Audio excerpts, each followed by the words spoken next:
After Clark's famous exploits in Illinois, he was granted land in what is now Clark County, Indiana.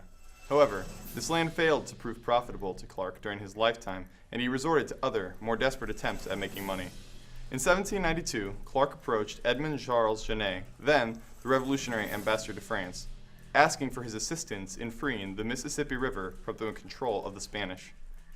The Spanish controlled most of the Mississippi River Valley and refused Americans free access to the river.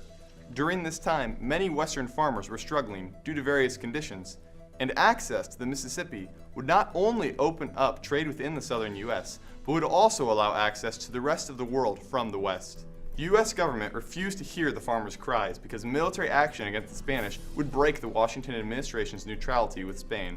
Clark proposed that the France pay to outfit him with a militia that he would lead into the Spanish-controlled South and take the Mississippi River. France would gain control of the Mississippi and allow Western farmers free access in return for Clark's help. Genet assured Clark that France would repay any money Clark spent on the project. Clark advanced $4,680 for the project that then urged other prominent men in Kentucky to help fund the project.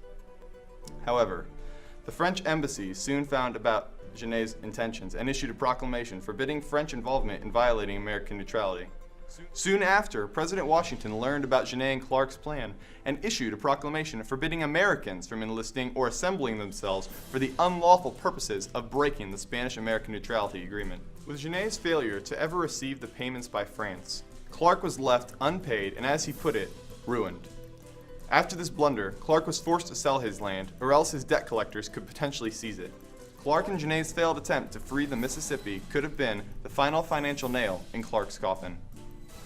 He spent the rest of his life attempting to avoid debt collectors, which he did even before the Mississippi River expedition, and was never able to financially bounce back from the money he advanced for the expedition.